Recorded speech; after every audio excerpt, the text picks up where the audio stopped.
होगा इससे पहले कि वक्त क्या चीज है और इसकी हिफाजत हमें क्यों करनी है। आज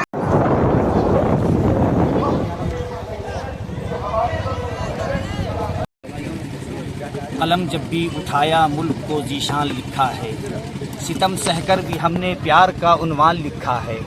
हमें नफरत भरी नज़रों से देखने वालों, हमारे दिल में झांको सिर्फ हिंदुस्तान लिखा है। और इस वक्त ये चूँकि हमारे सामने महेश यादव जी और दीगर लोग हैं, उस वक्त मैंने शेर कहा था कि राम सिंह शेर खान कहते हैं, दो बदन एक जान कहते हैं, अब मिलजुल के जो बैठे हैं यहाँ हम इसी को हिंदुस्तान कहते हैं। एक और इनकलाब की हो गई तैयारी। हमने किसान आंदोलन देखा, एनआरसी का आंदोलन, अब वक्फ आंदोलन देख रहे हैं। जी हाँ, बताते चले जुमे की नमाज अदा करने के बाद नजर आलम के नेतृत्व में असराहा के मैदान में वक्फ कानून के खिलाफ एक विशाल जनसभा औकाफ कॉन्फ्रेंस का आयोजन किया गया। कार्यक्रम के संयोजक अधिवक्ता सैफुल्लाह इस्लाम ने जानकारी देते हुए बताया कि इस कार्यक्रम में all India Muslim personal law board और इमारत शरिया व दीगर दिल्ली तंजीमों के सदस्य उपस्थित थे। कार्यक्रम में बेदारी कारवां के राष्ट्रीय अध्यक्ष जनाब नजर आलम भी इसमें शरीक हुए और उन्होंने पूरे आवाम को कहा कि इस बार हमें लग रहा है कि फिर से शहादत देनी पड़ेगी अपने हक और हकूक की लड़ाई के लिए। और उन्होंने ये भी कह दिया कि ये लड़ाई अब सड़क से सदन तक की चलेगी, जहां हम सुप्रीम कोर्ट पे पूरा भरोसा कर रहे हैं।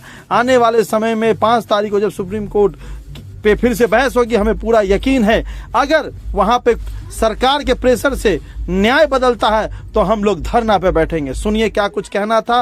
और सभी ने दुआएं की ऊपर वाले से अपने हिंदुस्तान के लिए, अपने वतन के लिए, अपने वतन के लोगों के लिए, कौम के लिए, और वक्फ कानून सरकार वापस ले, इसके लिए भी।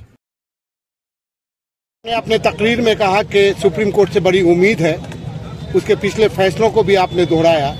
जिस तरीके से इस देश में सुप्रीम कोर्ट के खिलाफ एक एजेंडा चलाया जा रहा है, सुप्रीम कोर्ट को डराया और धमकाया जा रहा है, आपको लगता है कि सुप्रीम कोर्ट उसके दबाव में आकर सही? सुप्रीम कोर्ट डरती उड़ती नहीं, लेकिन चूंकि सरकार के अंडर की चीज हो गई है अभी मोदी जी के आने के बाद, इसलिए लोगों में ये भरम है कि सुप्रीम कोर्ट सरकार के दबाव में काम कर रही है। लेकिन मेरा ऐसा हरगिज मानना नहीं है। अगर सरकार के दबाव में सुप्रीम कोर्ट काम कर रही होती तो जो कानून मुसलमानों पे, देश के अल्पसंख्यकों पे जबरन थोपा जा रहा है, उस कानून पे धब्बा नहीं लगाती सुप्रीम कोर्ट। सुप्रीम कोर्ट ने पहले ही दिन ये धब्बा लगा दिया कि जो कानून तुमने बनाया है वो कॉन्स्टिट्यूशन, संविधान, आइन के खिलाफ है।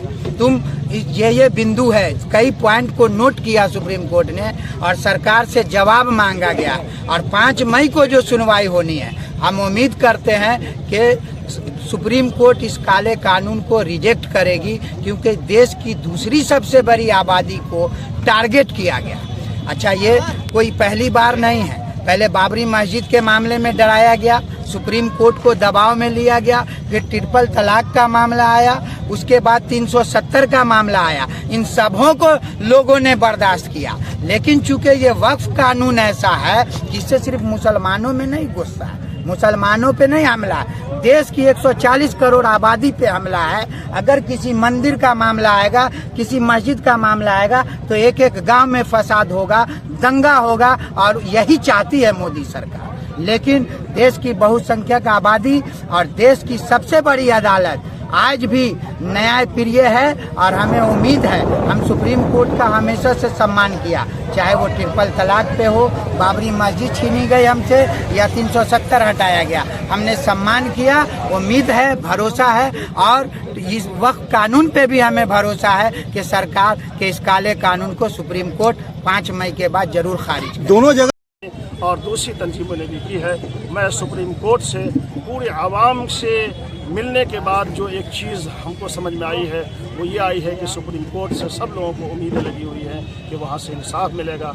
आज के इस एहतजाजी धरना प्रदर्शन के ज़रिए से हम सुप्रीम कोर्ट से भी और जो लोग भी अदालत के निज़ाम से जुड़े हुए हैं उनसे फरियाद करते हैं, गुहार लगाते हैं कि मुल्क की भावनाओं को समझेंगे, और जिस तरीके से आपने कानून की हिफाजत की है, इस मुल्क के कानून की हिफाजत आइंदा भी आप करेंगे और औकाफ के लिए जो कानून मरकजी सेंट्रल सरकार ने बनाई है सुप्रीम कोर्ट के जरिए से उसे रद्द कर दिया। क्या परिचय हुआ सर? मेरा नाम मोहम्मद शिबली कासमी, जनरल सेक्रेटरी इमारत शरिया बिहार से झारखंड प्रभारी शरीफ पटना।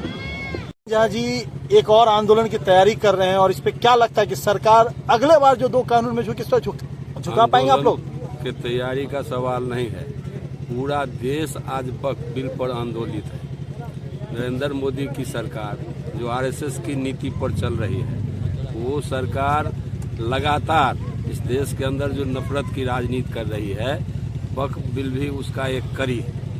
और अभी लोग सुप्रीम कोर्ट भी गए, संविधान की धारा 25, 26 ये तमाम धाराएं बताती है कि तमाम धर्म के लोग और जन कल्याण के लिए जो है वो ट्रस्ट हो, वक्फ हो, और वक्फ आज से नहीं, मुगल शासन से पहले से यह वक्फ चल रहा है और लोग जन कल्याण के लिए इसमें अपनी राशि जमा करते हैं। अभी नरेंद्र मोदी की सरकार पुनः इस देश के अंदर नफरत की राजनीति करने का काम किया है और देश के विभिन्न तबकों को टकराने का काम किया है। लोग अभी सुप्रीम कोर्ट गए हैं, चूंकि यह बिल गैर संवैधानिक है, इसलिए सुप्रीम कोर्ट में लोगों ने गुहार लगाई है और सुप्रीम कोर्ट भी सरकार को लतार लगाई है, वो आप देख रहे हैं।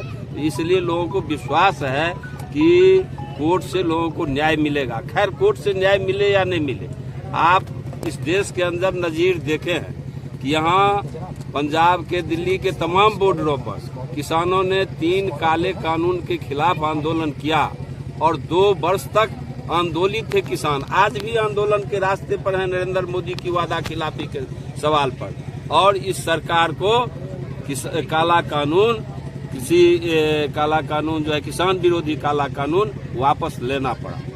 और इसी तरह आप यह वक्फ बिल का सवाल, अब देश की जनता जो है, चाहे वो अल्पसंख्यक हो या इस देश के अंदर जो संविधान की रक्षा चाहते हैं, इस देश के अंदर जो जनतंत्र की रक्षा चाहते हैं, इस देश की गंगा जमुनी तरजीह की जो रक्षा चाहते हैं, निश्चित रूप से वक्फ बिल के सवाल पर अल्पसंख्यक ही नहीं, उन तमाम दलित और अन्य तबके के लोग भी आज इस सरकार के खिलाफ उनका सेंटीमेंट है। और इसलिए सुप्रीम कोर्ट से न्याय मिले या नहीं मिले, आंदोलन से निश्चित रूप से बीजेपी सरकार को पीछे हटना पड़ेगा, झुकना पड़ेगा।